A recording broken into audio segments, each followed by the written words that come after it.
The year is 2017. Travis Shaw just lifted a walk-off home run to left field to beat the first place and defending World Series champion Chicago Cubs, and the Milwaukee Brewers have something they haven't had in a while. A chance to sneak their way back into relevancy and make the postseason. Their hopes of being playoff bound would come down to the final day of the regular season, a day in which they'd lose, and although they'd miss out on their first postseason berth since 2011, there were signs of good things to come for this Brewers franchise. 2017 was their first season with a record over 500 in 3 years and their highest winning percentage since 2011. Things only got better. A lot better. That offseason, the Miami Marlins were going through a fire sale. I mean, just getting rid of anybody who had a lick of talent on their roster, and they had several hitters who had more than just talent. They were stars. Giancarlo Stanton just had won the NL MVP award, Marcell Ozuna was a stud, but it was Christian Yelich who the Brewers would choose to make a deal for.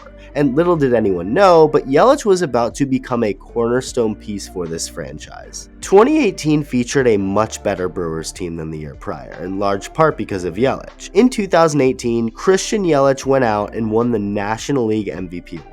He was just stupid at the plate all season long, and it helped everyone around him in the lineup as well. The men at the corners, first baseman Jesus Aguilar and third baseman Travis Shaw, were really good. So were outfielders Lorenzo Cain and longtime Brewer Ryan Braun. I mean, it was a really good lineup. The starting pitching was nothing necessarily that special, but it had several guys who just did their job.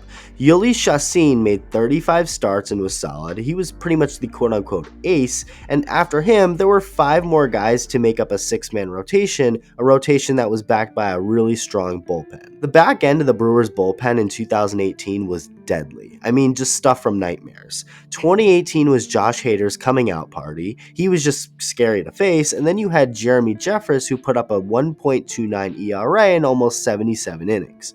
In the regular season, Hader and Jeffress would combine for 158 innings out of the bullpen. I mean, that's just massive, and a huge job done by those two. The battle for the division with the Cubs was much closer than the year prior. In fact, so close that 162 games was not enough to decide who would win, with the two finishing the regular season deadlocked for the NL Central crown. So, to the tiebreaker game we'd go. It would take place at Wrigley Field in the north side of Chicago, and in shocking fashion, not only did the Brewers rally to win, but Brewers fans seemingly took over the place, something that never really had happened before. Cubs fans were always known to take over when visiting Milwaukee, but the tides had turned. The Brewers won, and on to the division series they'd go to take on the Colorado Rockies. But before we get any further, we are so close to 100,000 subscribers on the channel, so if you're new or just haven't subscribed yet, consider doing so. They'd make quick work of the Rockies, walking them off in Game 1, shutting them out in Game 2 before going to Colorado to finish things off, shutting them out again, holding them to just 2 runs the entire series, securing the sweep and moving on to the NLCS. The NLCS was not going to be easy, considering they were about to face the Dodgers, the defending National League champions and NL West division winners for the 6th straight season. Although that was the case, the Brewers didn't seem so afraid. In Game 1, the Brew Crew led 6-1 at one point before the Dodgers made it a 1-run game by the 9th, but Corey Knebel would keep them from doing any further damage, and the Brewers would take a 1-0 series lead. Game 2 started off scoreless through 4, a couple homers later and it was 3-0 Brewers, and the Dodgers were looking at a possible 2-0 hole going back home to LA.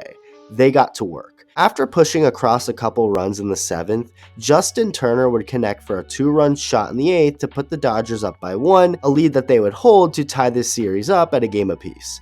Game 3 wasn't that memorable, as the Brewers just said screw your momentum and took back control of the series by blanking the Dodgers and taking a 2-1 series lead. Game 4 was probably the craziest of the series, though, a 13-inning marathon, which featured Manny Machado drama after he'd drag his foot to hit Jesus Aguilar on a play at first base. It would all end when Cody Bellinger said it would, hitting a walk-off single to score Machado with 2 outs, tying it up again.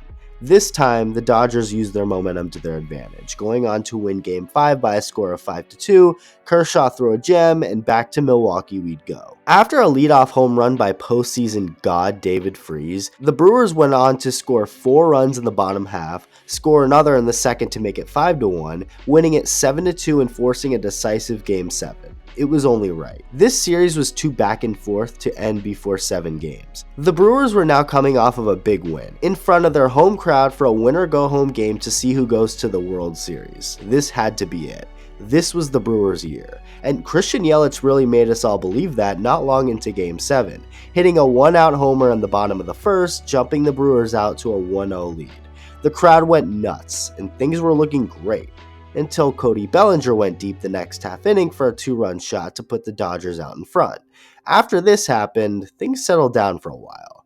The Brewers didn't score in the bottom half of the inning, and then 3 whole innings proceeded to go by without either team scoring. Heading into the 6th, it was still 2-1 Dodgers, and after a leadoff single by Max Muncy, nasty reliever Jeremy Jeffress would take over on the mound. And little did we all know at the time, but the Brewers were about to be broken.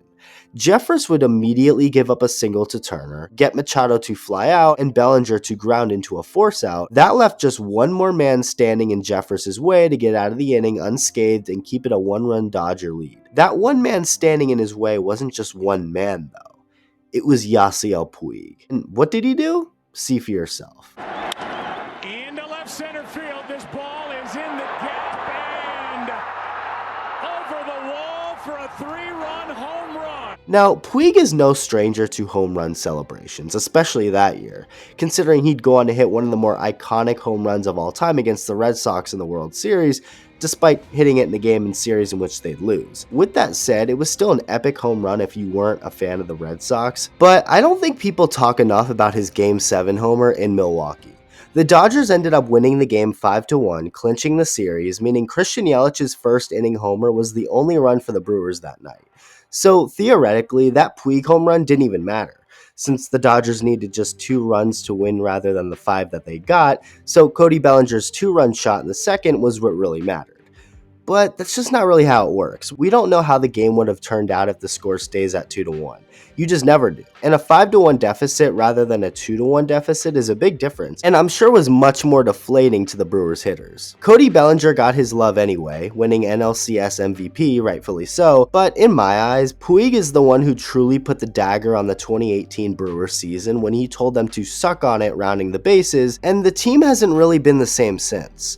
The Brewers went on to make it to the postseason in 2019, the shortened 2020, and in 2021. In 2019, Juan Soto happened. In 2020, the Brewers got swept in the wildcard round by the Dodgers, and in 2021, after winning Game 1 in the NLCS against Atlanta, the Brewers would drop 3 in a row to lose the series despite having home field advantage. 2022 was a huge disappointment considering they of course missed the postseason. The offense wasn't good, Josh Hader was traded, Jeremy Jeffress hasn't been around in years, Christian Yelich hasn't been a good hitter since 2019, the team just isn't the same anymore. Corbin Burnes is arguably the best pitcher in baseball right now, and there's even some drama over there after his arbitration hearing, which left him unhappy with the organization. So, what now? I think the Brewers still have a shot at the division and at the playoffs in general, of course. The pitching is too good not to be. But as far as the offense goes, I guess we'll just see what happens. They are in a weak division though, so I do think they have a shot. So yeah, the Brewers have had some good talented teams over the last several years, but none as good as the 2018 one. That team was the best out of the recent Brewer winners, and you just can't help but think ever since Yasiel Puig told the entire state of Wisconsin to suck it, the franchise hasn't been the same since.